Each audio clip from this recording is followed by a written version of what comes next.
Hi everyone, I'm GREYMOND. For the month of February, I'm offering Help Your Child Get Over OCD audiobook free of charge to my subscribers. So if you haven't subscribed, please do so now and let's get into the book.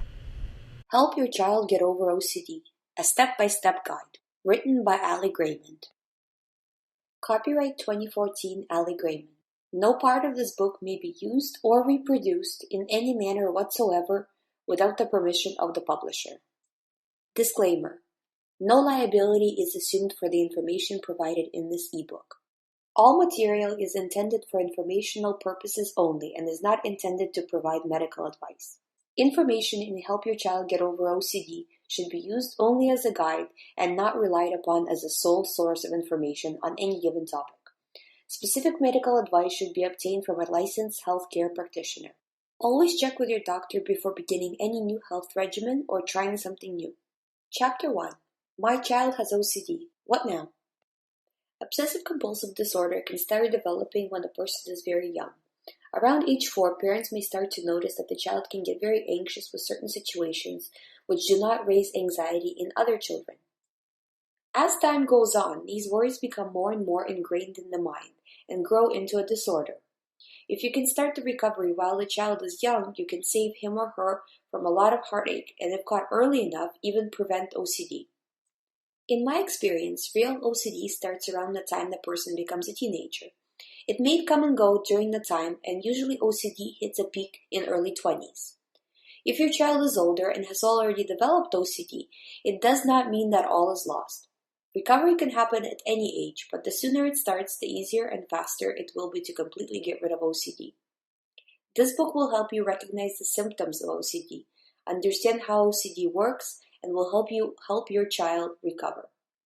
Once you suspect that your child may have OCD, there are steps that you need to immediately take in order to make sure that it doesn't get worse and that the recovery can start as soon as possible. Step 1.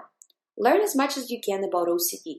There is a lot of information available online about specific types of OCD, different recovery methods, and the kind. Don't rush to the first available doctor and accept any type of treatment in hopes that it will help. Do your research, not just from this book, but also from all available sources. This book will give you everything you need to know to start helping your child overcome OCD, but you should do your research to answer any possible questions that may arise. Step 2. Look for a specialist who deals specifically with OCD. When I had OCD, I saw many doctors, and none of them knew that much about OCD.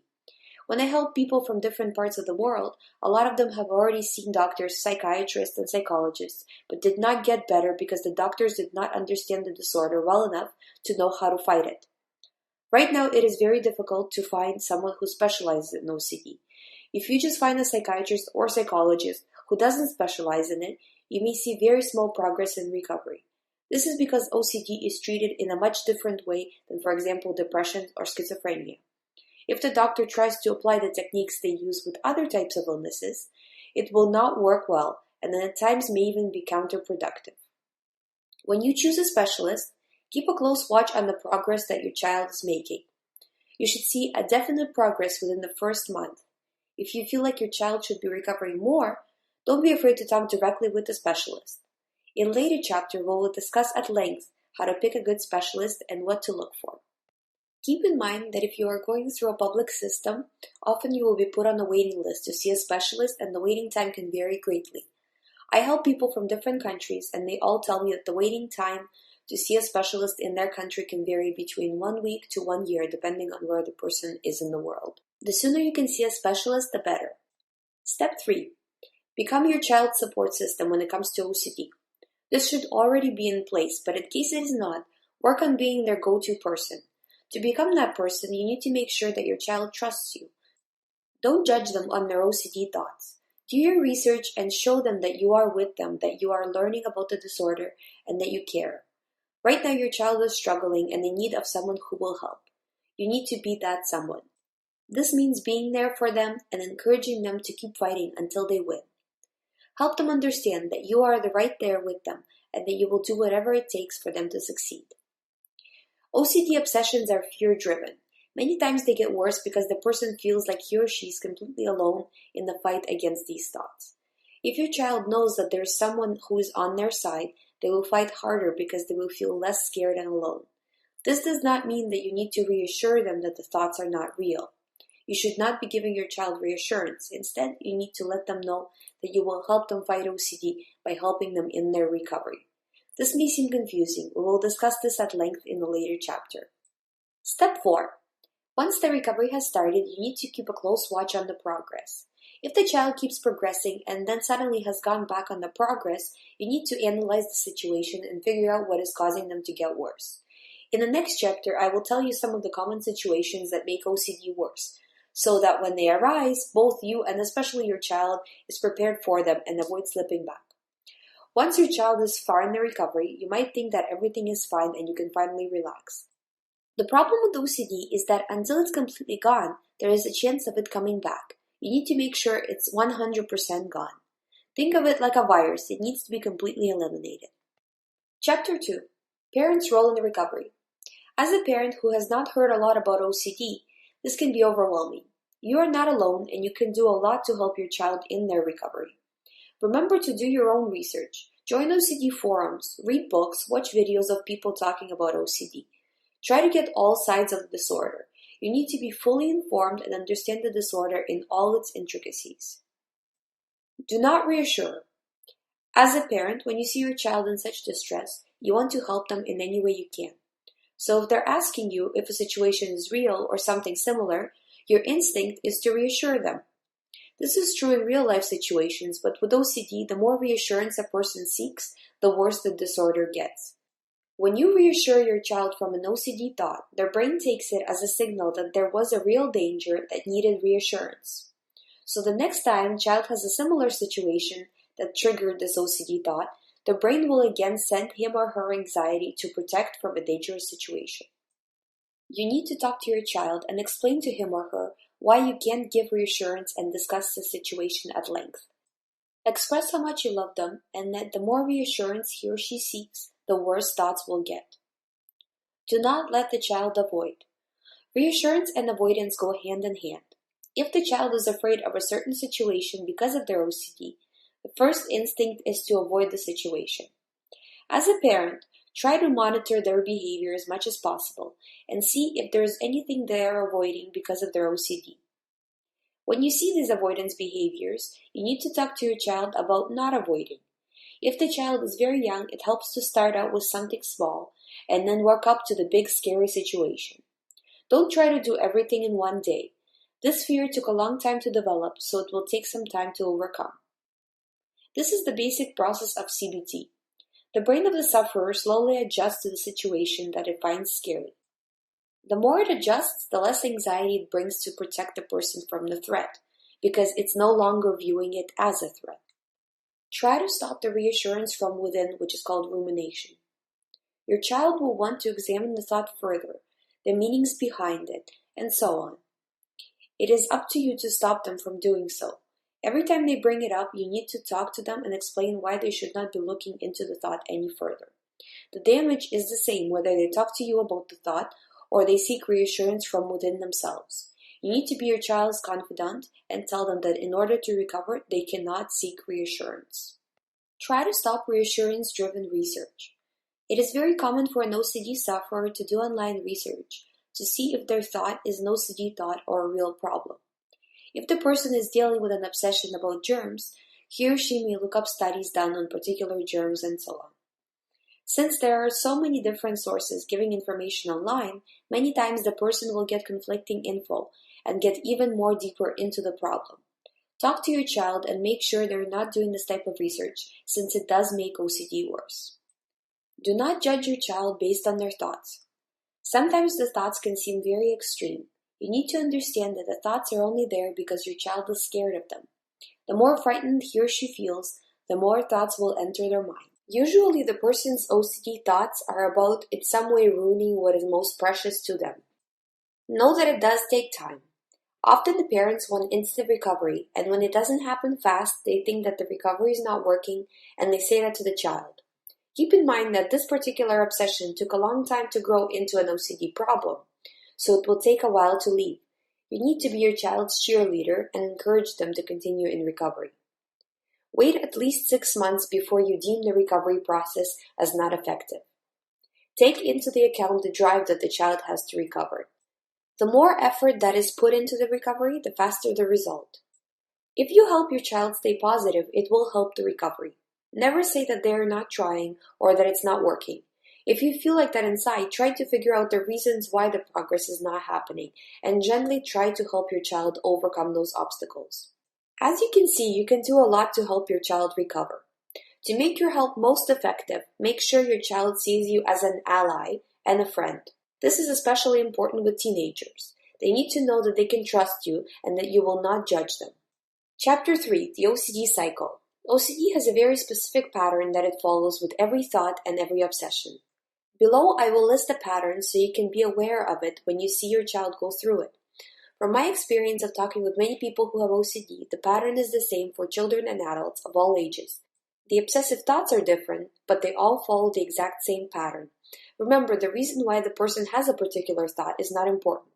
What is important is stopping it from repeatedly coming into the mind. Part 1. A thought first enters the mind. At this point, the thought is not an obsession. It is just a thought that is disturbing to the person. Often, this thought goes against the person's morals and values. We all get these thoughts, but we let them go very quickly and don't view them as anything more than a weird thought. I must emphasize that at this point, it's just a thought and is not an obsession.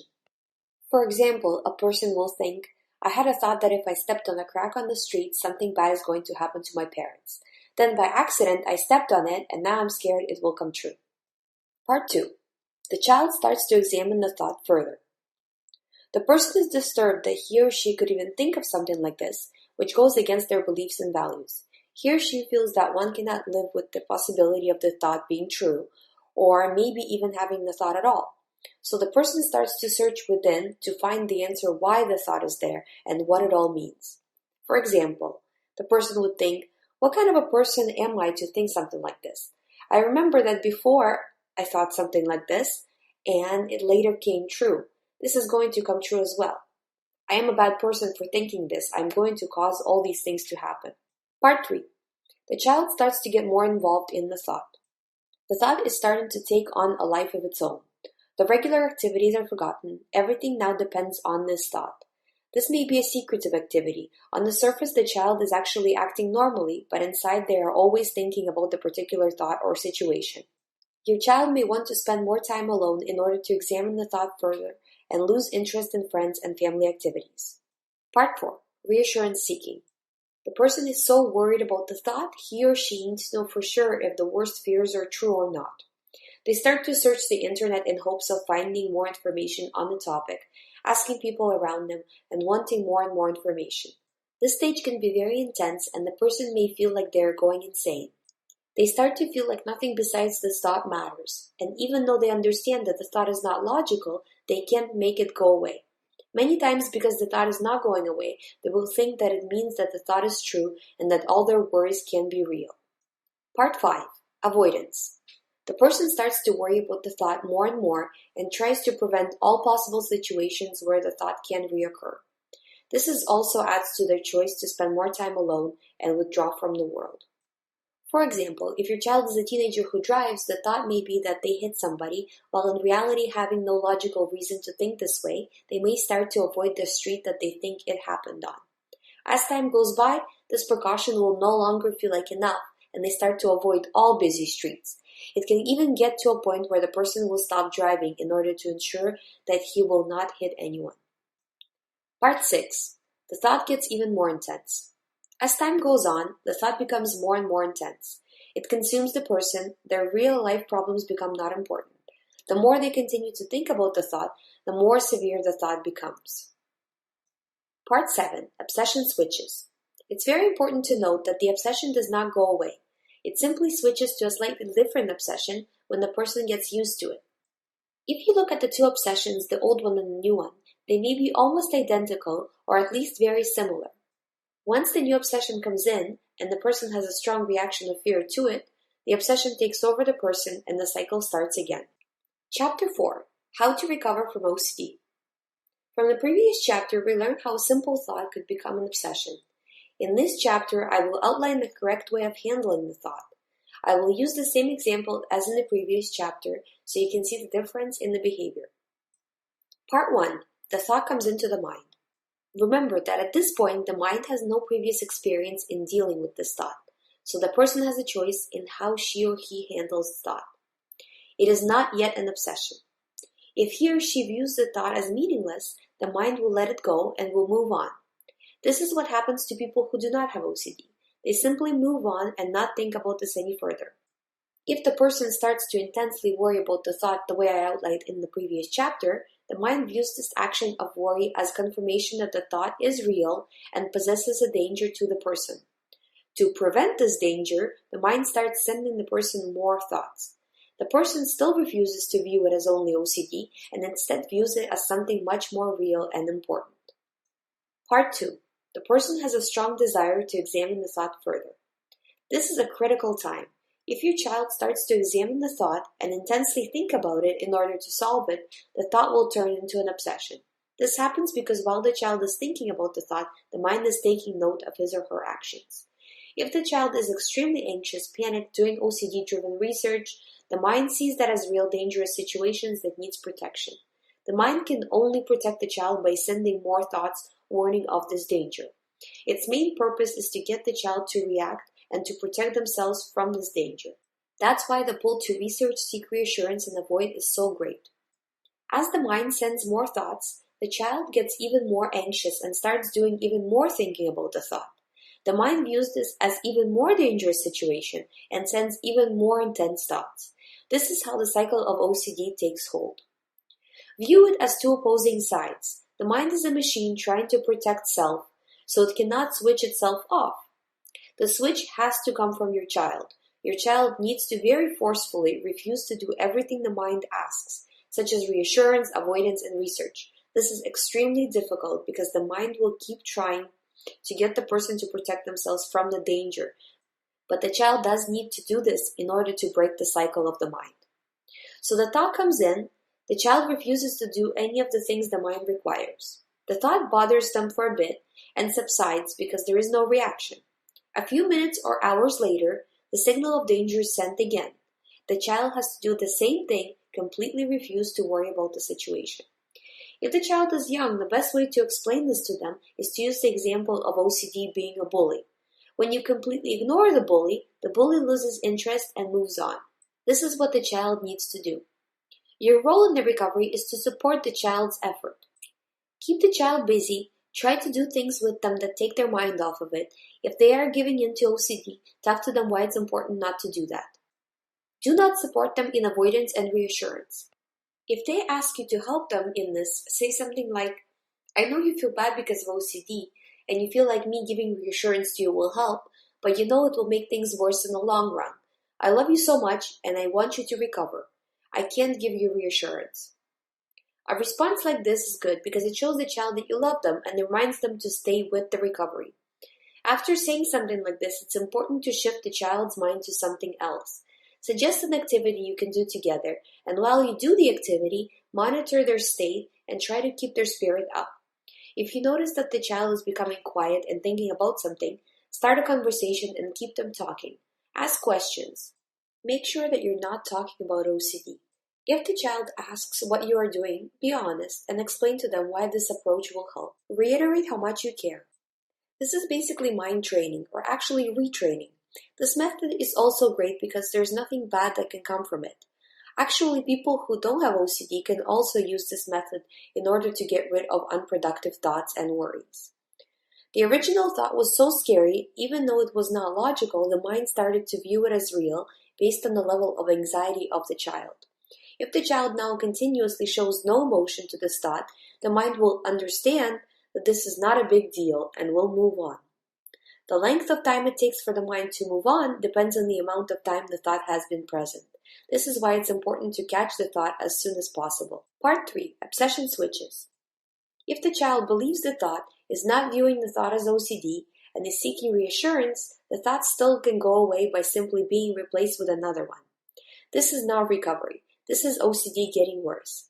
This happens because to the mind, since the danger has not shown itself, it starts looking for similar situations that will give the same level of anxiety or the way the mind views it can be just as dangerous. After many of these obsessions, the mind starts to be fixated on a certain thought and is difficult to break. Try to explain to your child that even though the obsessive thoughts may seem different, the underlying fear is the same. The child needs to stop looking into the details of the thought and view the thought as an OCD package, not as a real situation with lots of details. Chapter 5. Common Symptoms of OCD. As parents, we want our children to be healthy and happy. Recognizing the symptoms of OCD early can save them from a heartache in the future. So what are some of these symptoms? Below is a list of the common early symptoms of OCD. Please keep in mind that each symptom by itself does not mean your child has or may develop OCD. However, the more of these symptoms you notice, the higher the chance that there may be a problem. Number 1. Biting nails and skin picking. Biting nails and or skin picking is a symptom of nervousness. In its severe form, it's called trichotillomania and is frequently diagnosed along with OCD. The person is anxious, and to eliminate it, he or she starts to pick their skin or nails. It's a coping mechanism. Many times the person may not even be aware that they're doing that in the moment. They do it automatically. If you see your child picking their skin, nails, peeling nail polish, or pulling out hair strands, it means that they are not calm on the inside. They are in a state of anxiety. The reason for the anxiety can be something real, such as problems with friends, within family, or other real-life issues, which is normal and a part of life. Many people have a very mild form of trichotillomania, but it doesn't really interfere with their life, so it's viewed as a habit rather than a disorder. However, this may mean that even though we all face challenges, the child is overwhelmed and can't deal in a productive way with this problem. The reason could also be OCD related. For example, a worry that he or she steps on a crack, something bad will happen. This is a common worry for young children, and although it may seem trivial to an adult, it actually causes the child a lot of anxiety. Think about your child's life as if you were in their place. Do they have anything real to be nervous about? If there is something going on, is this related to a real-life situation? If there are no real-life situations that can trouble your child, and if everything seems to be going normal, this may be an early symptom of OCD. Symptom number 2. Asking for reassurance multiple times. For people with OCD, it's common to seek reassurance from people around them. When a person who doesn't have OCD asks for reassurance, he or she may ask once, get an answer, and move on. This is not OCD behavior. The problem presents itself when the person asks for reassurance about something, and then a few minutes later the person asks again in a slightly different way while experiencing increasing levels of anxiety. The person may ask more than 10 times in a matter of an hour, and it may go on for days, weeks, or even years. No matter what your response is, it just doesn't help. If this is happening with your child, this may be a sign of OCD. Symptom number 3. Unusual fears and phobias. Here it's important to ask your child for the reason behind a certain fear. If the reason is logical, then it's normal. Remember to put yourself in their shoes. Something that is logical to a 5-year-old child may not seem logical to you. If the fear is not logical and is causing your child severe anxiety, it may be a sign of OCD. Here's an example of a young child's fears.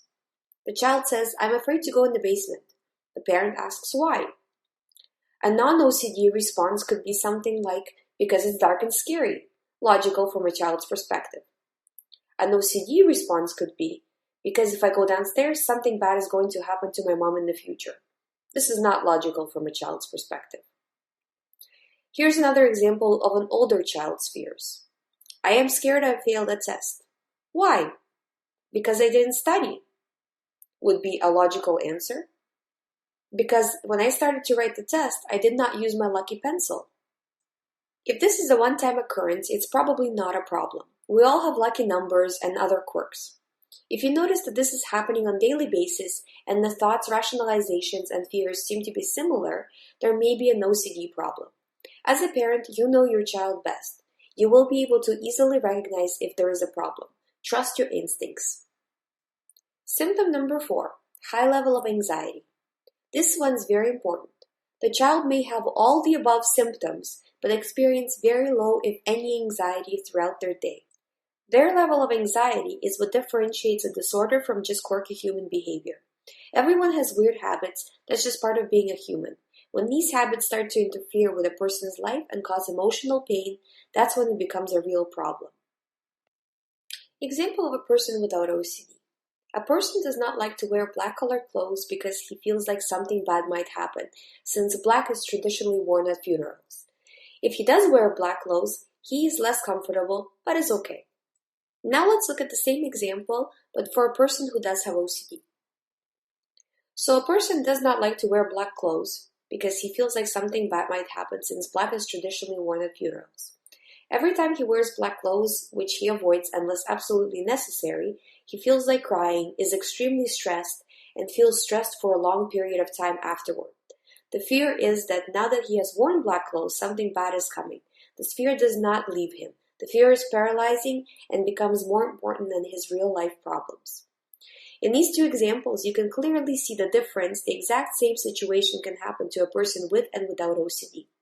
The only difference is the person's reaction to the thought, not the thought itself. If your child's level of anxiety is very high, there may be a problem. The best thing you can do is recognizing these symptoms as early as possible and help your child overcome this. The method of how to do this will be described in a later chapter. Symptom number 5. Avoiding. The child may not want to do certain everyday activities. Whether this can possibly be OCD or not will depend on their level of stress as well as their reasoning of the situation. If their level of stress is high and the feared consequence of what would happen if they don't avoid seems illogical, you may have a problem. Avoidance goes together with reassurance seeking. If there is a situation that causes great mental stress, the person will try to avoid it at all costs. If they end up in the situation, they will seek reassurance from people around them. Symptom number 6.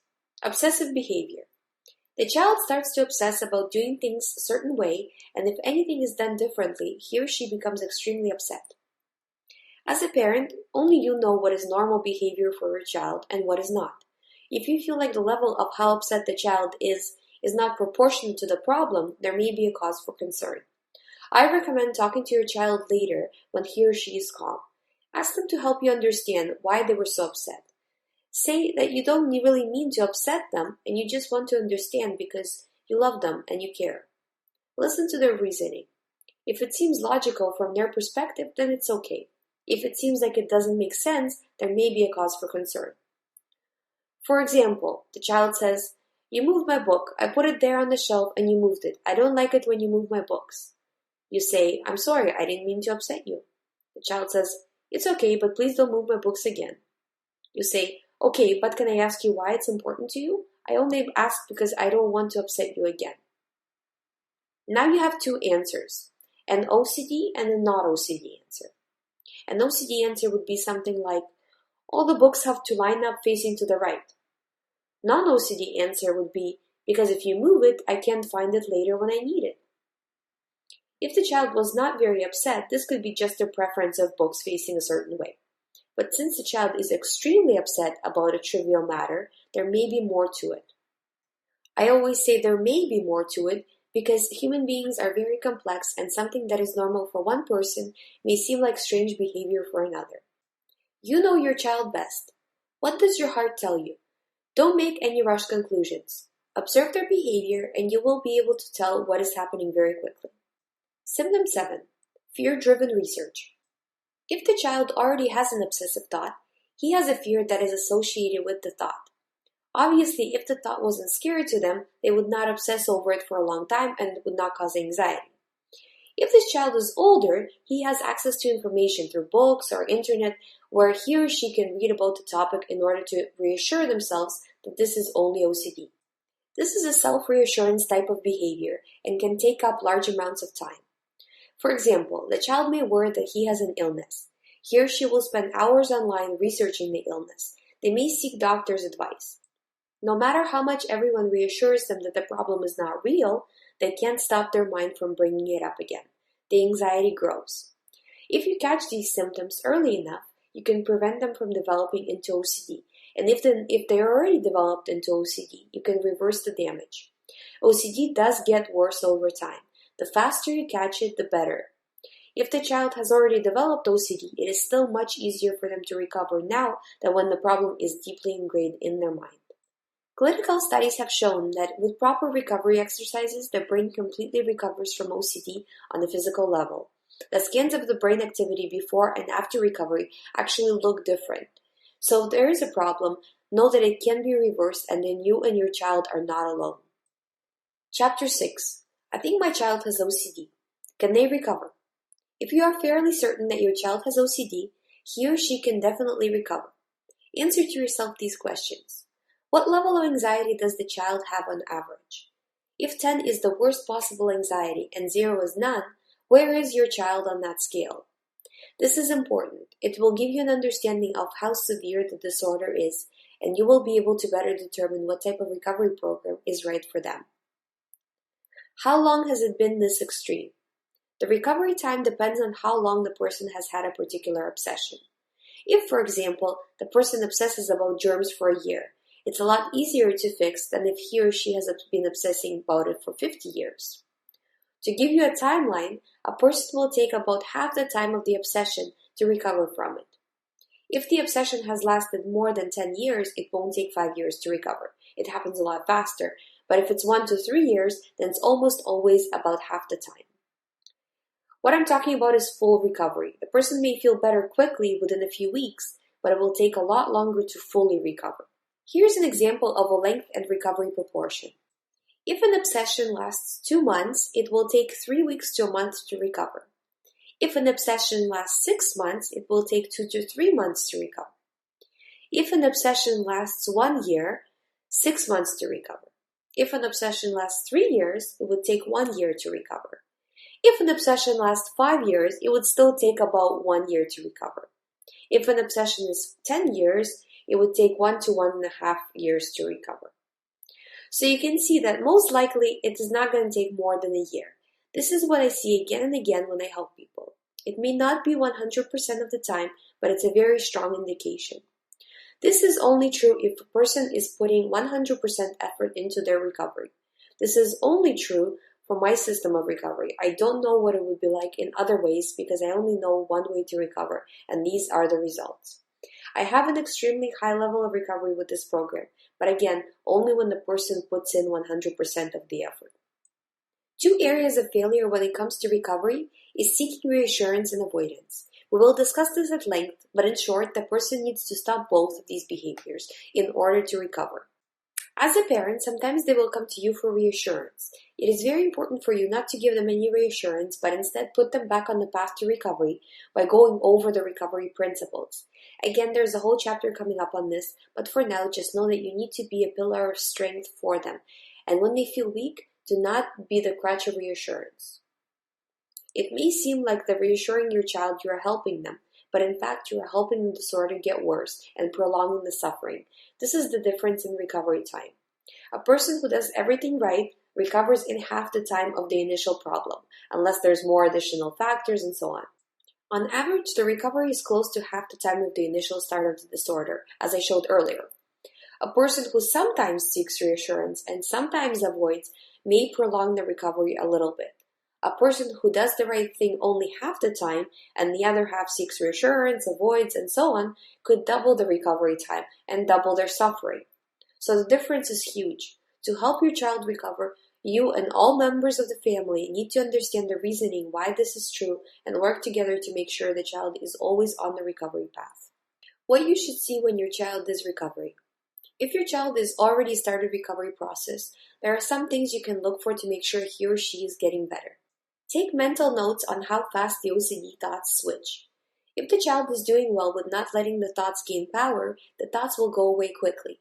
Since the brain is still on high alert, it will send more of these thoughts.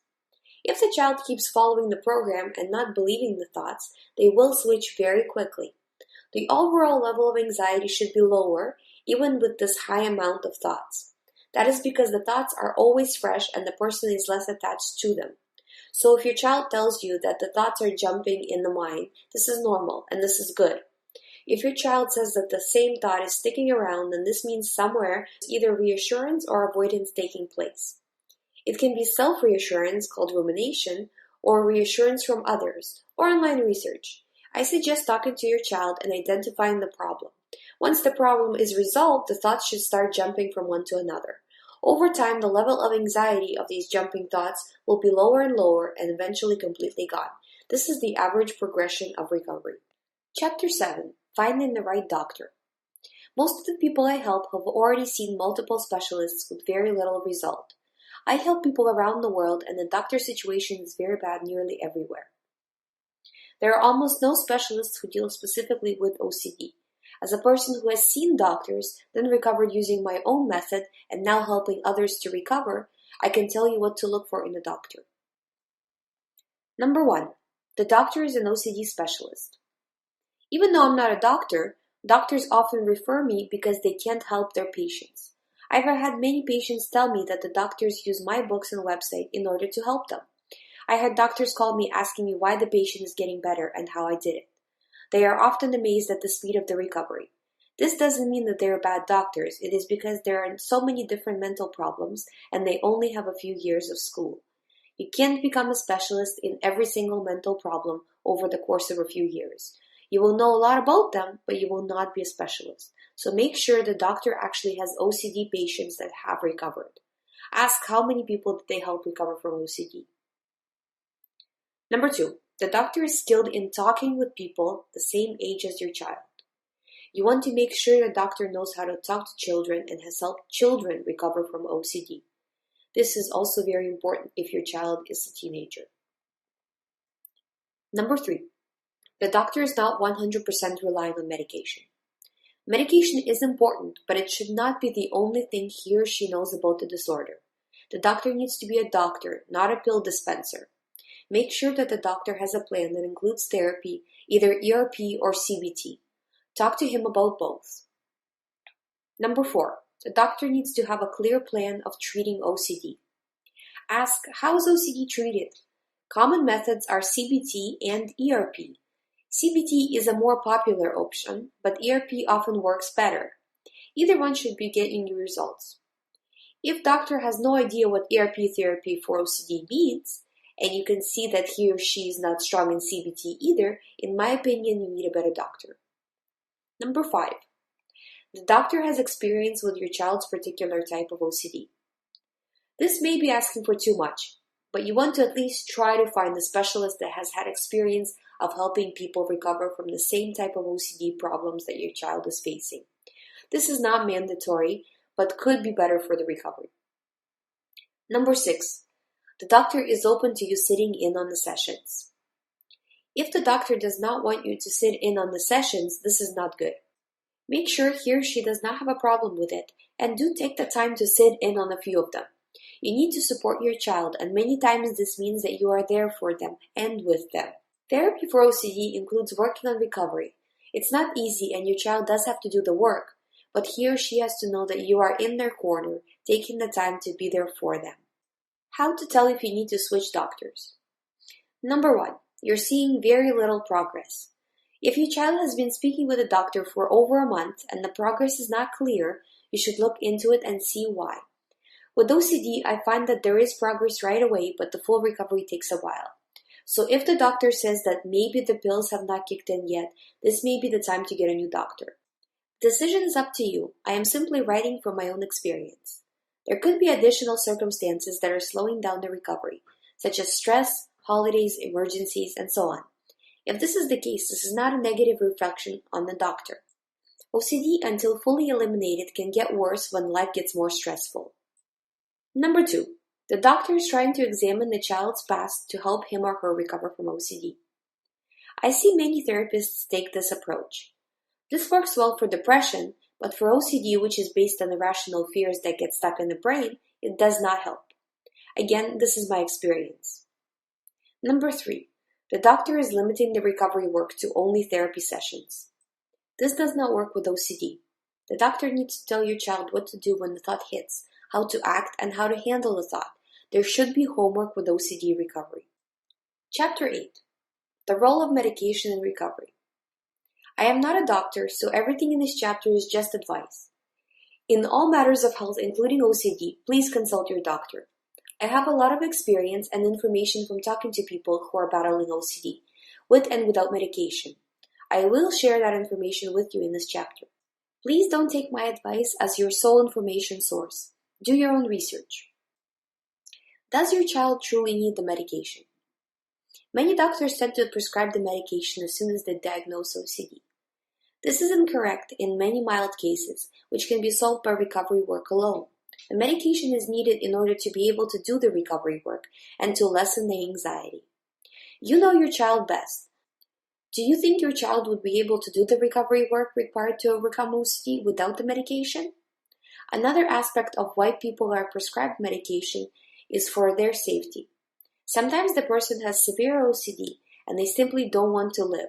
If this is the case, medication is needed.